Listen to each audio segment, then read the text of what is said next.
Deuteronomy 001. Now we enter the fifth book of the Pentateuch. Penta meaning five or fifth book of the Bible. The priests at the time were required to memorize the Pentateuch to become priests because the people needed someone to go to when sins were committed, and this priest needed to be well versed in the law. A quick step backward as follows. Genesis, the book of beginnings, from the beginning of life as it truly began, all the way to Joseph, with Pharaoh's blessing, moving Joseph's family from Jacob to the brothers and their families to the land of Goshen, which was in Egypt. 70 people in all. This is not the promised land. This is a better place until God gets everything together for possession of the promised land. Exodus, exiting Egypt. Too many Hebrews in the land, and Egypt not able to maintain superiority. Egypt's way of control was to introduce slavery and force it on the Hebrews, which is why they became known as the Hebrew slaves. This would go on for 400 years. Finally, along came Moses, the plagues, and getting out of Egypt. God now takes this scatterbrained people and feeds them, guides them, and organizes them. Next, Leviticus, book of the law. This is all the laws, rules, consecrations, and celebrations given from God to Moses. Then the book of Numbers. The people stop moving at the base of Mount Sinai and organize. If you haven't yet done it, you need to see how the camps of the tribes made the appearance of the cross. You will also notice that Joseph's two sons are two of the tribes, and the Levites weren't listed as a tribe as a clan, because the Levites share living in the tabernacle area with Moses and Aaron, and they're caring for and carrying of the tabernacle as they moved throughout the desert. Moses takes what ended up being 7 trips up the mountain to God to get the 10 Commandments, not once, but twice. The people made him so mad, he broke the first set. He made many trips up the mountain, but he only made 2 trips for 10 Commandments. Truth and principle can be forgotten or neglected. Harvard University is our best proof. It started out as a Christian foundation.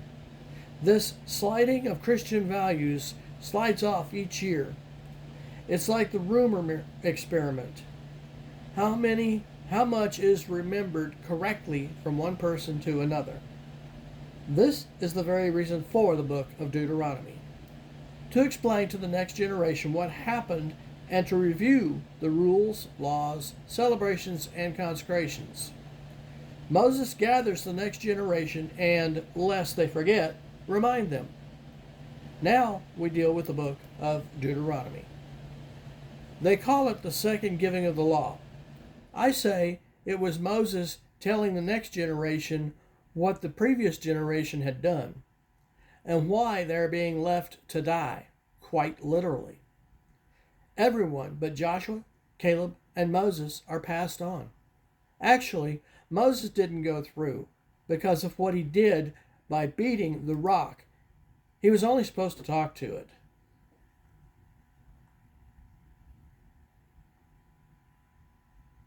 In my mind, no one is dead. They just leave their earthly bodies behind, like getting out of a dead car. The book of Deuteronomy takes place in less than a month. Review, requirements, and readiness for the future. What God has done, is doing, and will do. The Horeb mountain range is where Mount Sinai is located. Moses now gathers everyone and explains to them the boundaries of the territory they are supposed to occupy. So far, 30,000 of 300,000 square feet is being occupied. Paul said Christ has given great blessings, but like Moses, have you actually taken advantage of it all? Or just enough to be comfortable? In other words, are you knee deep, waist deep, or swimming in God's blessings? Moses took the heads of the tribes of their selection and made them leaders of the people. We will refer to them as police, mayors, senators, etc. Running God's plan is not a one-man show. It would seem from verse 01 through 34, the people explained how they were afraid of moving forward.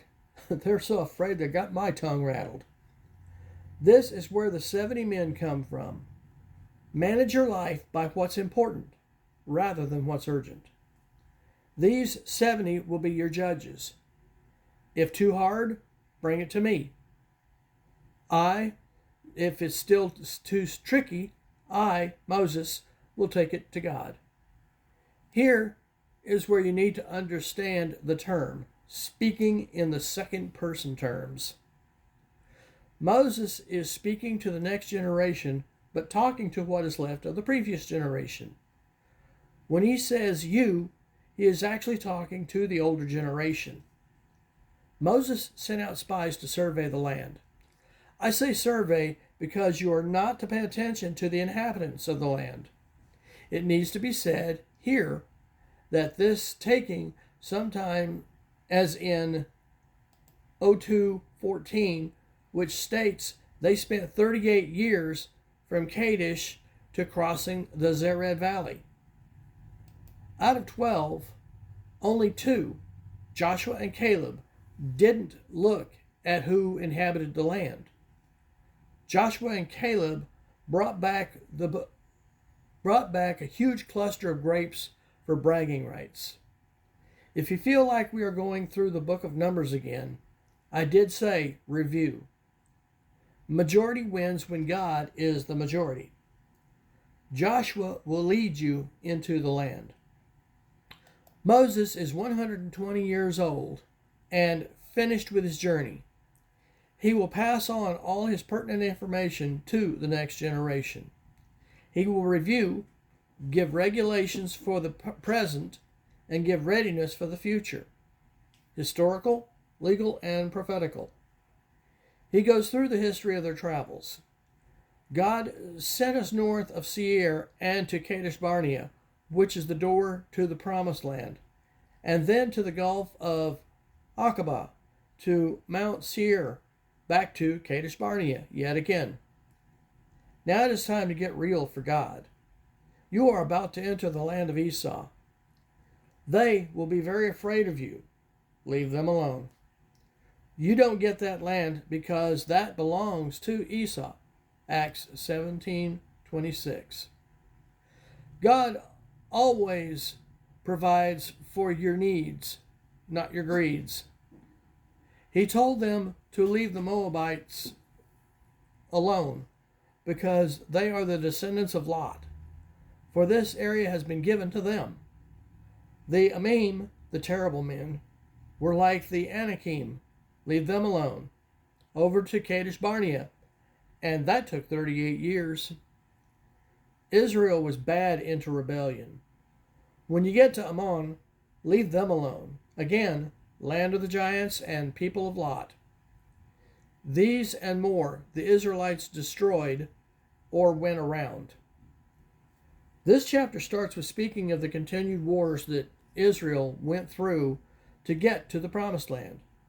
Remember, every battle they go through was won before they got there, because this was God's instruction.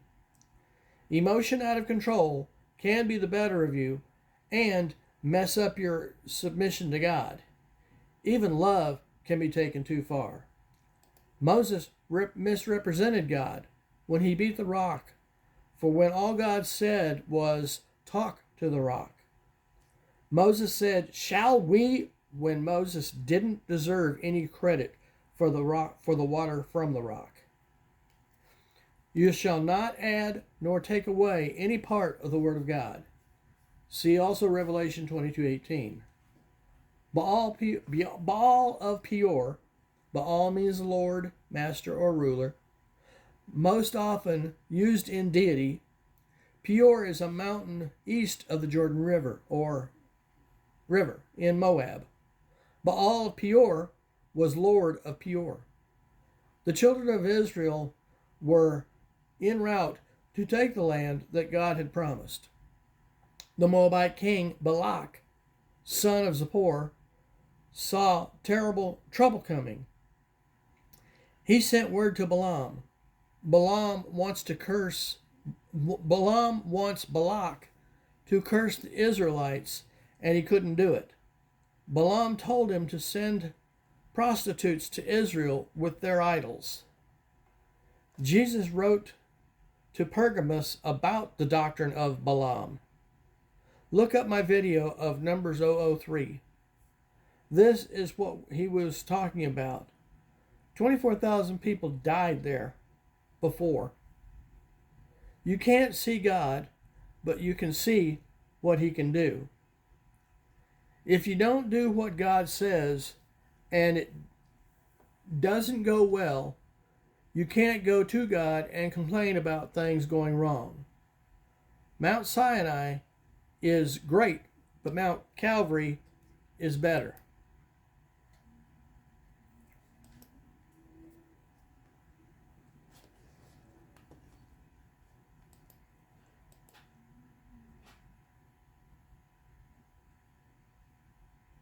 Next, we will get into Deuteronomy 002.